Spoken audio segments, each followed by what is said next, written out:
เจ้าจะน้อยบ้างแม่งข้าวตัวเบิ่งรสชาติก่อนจะได้โอเคว่าผ่านลิดบัดว่าเข้มบัดผู้นี้ว่าโอเคเนี่ยได้จะได้เซฟซีมเบิ่งจะได้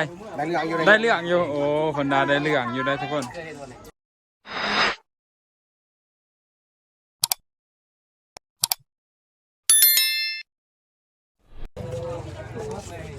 ครับถ่ายสบายดีและสวัสดีเบิร์ดทุกคนเนาะวันนี้เรามาเตรียมของเฮ็ดแนวกินตอนแรกทุกคนเพื่อต้อนรับแขกเป็นสิไปเบิ่งนำกันเลยอันนี้ก็ก่อยปลาทุกคนแต่เขาเห็ดแล้วเอามีแต่มาซีมซื้อเอามาซีมซื้อทุกคนเบิ่งกับซิเหมือนกัน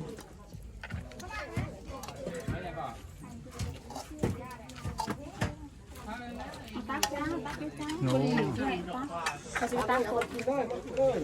ซีมทุกคน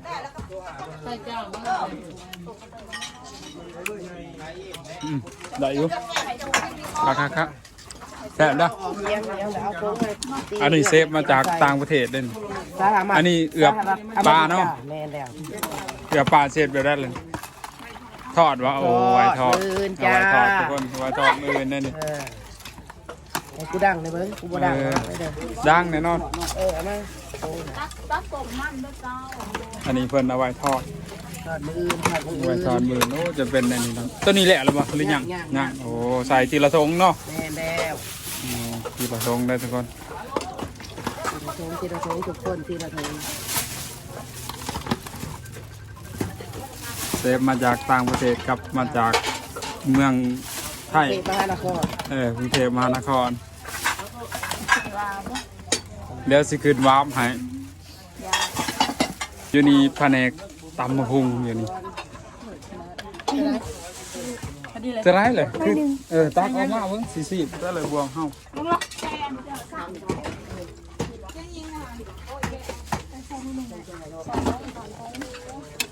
เมื่อสีเฮานี่5 ล้อซีมเบิดทุกบอลนะทุกคนเลยบริเหตุยังซอยเขามีแต่ซีมอย่างเดียวทุกคนตำหุงซีมตำหุงต้มปลาหวานหวานขายบางหนาวนิดนึงเดี๋ยวเราจะไปเบิ่งคนเผาเป็ดเนาะโอ้คนมาเผาเป็ดอยู่นี่ดอกมาเพาะคนดังอยู่นี่เป็ดนี่เผานี่เสร็จยังก็ปีงวะฮะปีงวะเลยเสร็จจะได้เขาเสียดเลือดแป้งเลือดแป้งโอ้เขาเสร็จเลือดแป้งนะทุกคนมันเผาเรียบร้อยแล้วคนโลกคนเรียบร้อยแล้วมันเสร็จเลือดแป้งโอ้เหมือนเลือดแป้งน้ำอบแน่โอ้เห็ดเลือดแป้งน้ำอบน้ำเนาะโอ้เป็ดนี่จักโต้เลยเป็ดนี่4 โต้เนาะโอ้4 โต้แล้วทุกคนเป็ดโอ้คนไร้โซดอันนั้นผมไปโชว์ของเองเป็ด4 โต้ทุกคนโต้โลกเพื่อน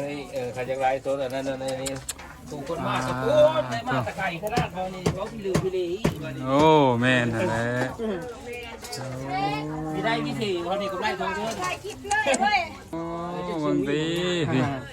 วันนี้ฮันอาเซียเซียนกาแฟวันนี้สบายดีเซียเซียนกาแฟอยู่ปักช่องเห็ดเลือดแป้งแม่นเห็ดเลือดแป้งได้คนละ2 อย่างอบมืออบเน่เลือดแป้งเน่โอ้คักคันแน่นอน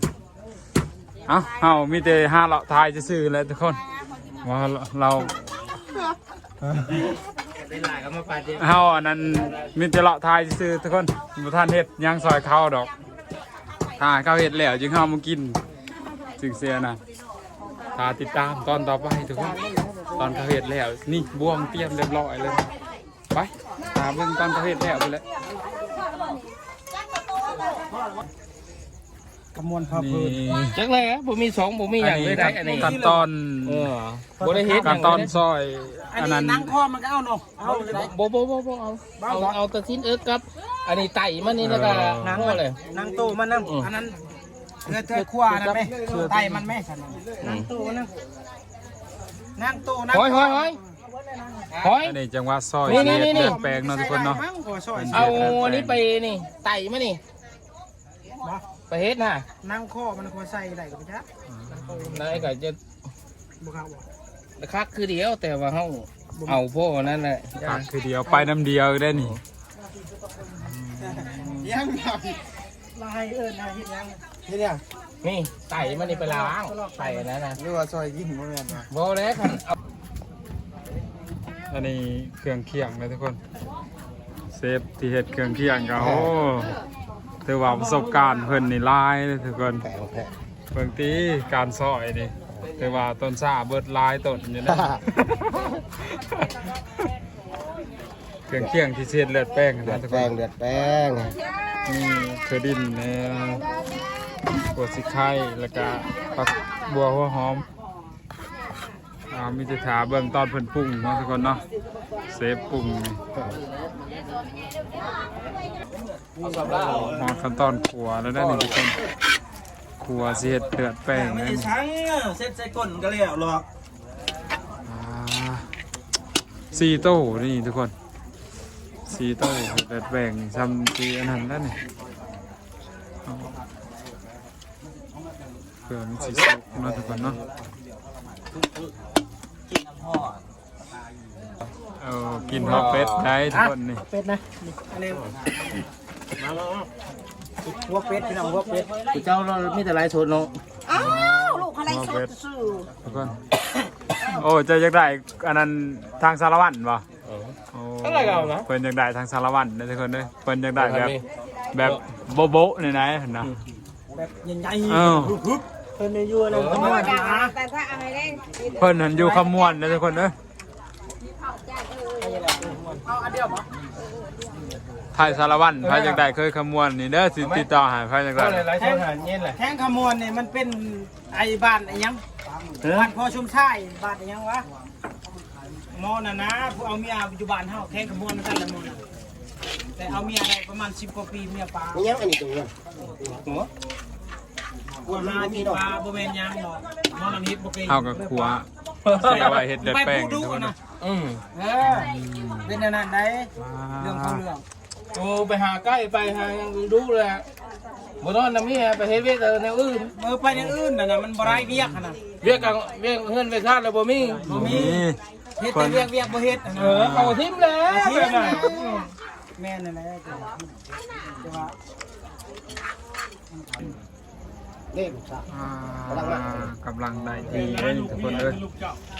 เสี่ยว กำลัง พ ได้ อ ทีเลยทุกค เล น ยนี่พอเลยโตวันสักหลายเออก ำลังได้ทีเลยทุกคนเด้อ แม่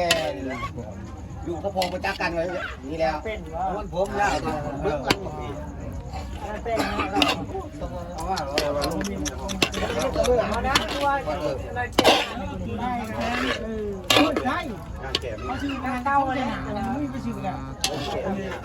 เริ่มจะได้ทีแล้วนี่นั่งอีกหน่อยหนึง คนที่ซัก มาเห็นลาบเลือดนี่สิเป็นยากำลังผู้ชายยังได้เวียก ไอ้บางอันนี้มันต้องห้ามหน่อย ตอนนี้ขั้นตอนสีใส่จานเลยทุกคนเลยเซฟเฮากับตัวมืออาชีพด้วยนี่มืออาชีพเลยทุกคน คือจะว่ากามบ่กามบ่จักว่า เฮ็ นี่ ดที่เขาเฮ็ดที่เขาเฮ็ด โอ้เห็นแต่เขาเฮ็ดเพิ่นว่าทุกคนเด้อ ในเรื่องอีหรอก นี่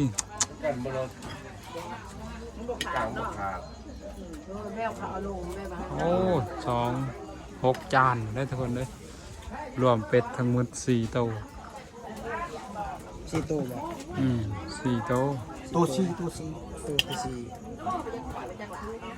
ถูก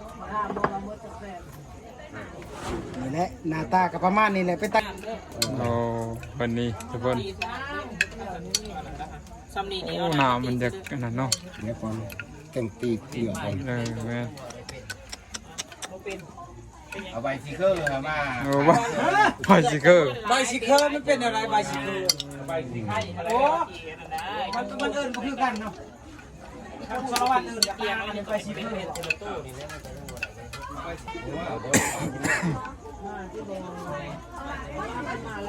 มันจางโห บ่เลือดนี่คันเขาไปตอกมันแล้วมันจะเป็นแกนแล้วเนาะ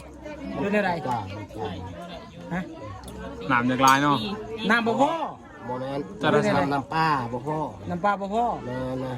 มันมีตัวหนึงมันใหญ่อันนี้มันอ้วน โอ้ เลือดมันก็เลยลายอะนะ พ่อเอา3หาเอาเองครับบ่น้ำป้ามันบ่พ่อมันอยากจางมันเป็นจังซี่ทำอยากจาง ใส่น้ำล้างก็ได้บ่ บ่ได้ ก็ได้แล้ว พิษอีกแล้ว บ่ปีกใส่หรอก สมน้ำแล้วทุกคน หน้าตาก็สิประมาณนี้แหละ อืม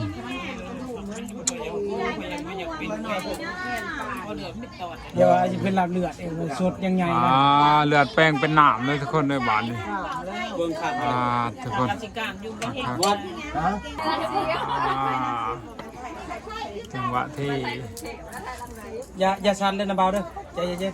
รายการในรายการให้อะไรแม่เอาลง ทุกคนโอ้ตัวนั้นกล้ามเลยพระท่านหอดใจ ๆเย็ดแล้วกัน บ่พ่อวานนี้เลือดบ่พ่อเลยทุกคน ไปสีสละ เอา เลื เลื อ อ ด ดเป็ นะ นไงมาอยู่ใช่ไหม นี่การไม่ป่วยนี่ตัวโอเค เบิ่งคนมาเบิ่งเซฟเห็ดเลือดแป้งได้ทุกคนเลย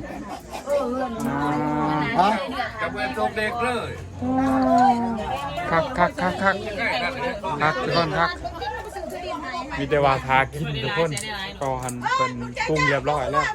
ทากินนะ แมนคาโต้เป็นเพลงเติมอยู่ เลี้ยงเฮาสีอันนั้น เราประมันช่องเปาะ โอ้ย ประมันช่องเงา ทุก นี่ ค เลย น กล่อง เมื่อไหร่จะเฮ็ดอยู่เด้อ คักเลยคักโอ้ใส่พักเลยทุกคน โอ้หน้าตาออกมาเป็นแบบนี้ป่ะนี่แต่ว่าท่านได้กินนะ อันนั้น ชูชื่อ จาน ว่า ให แซ่ ญ่ บ นี่3ใหญ่นี่เป็นของเฮาให้ทุกคนเอ้ย เชฟเฮานี่หน้าตาก็ยังรอได้เชฟเฮานี่แต่ว่าเพิ่นยังได้เมียเด็กน้อยอยู่ได้อายุประมาณ13เพิ่นยังได้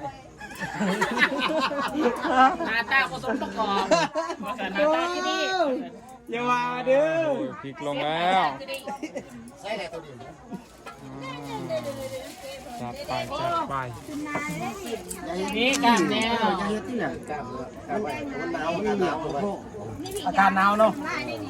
โอ้เชฟเฮา เซฟหน้าตาคือดีเด้อ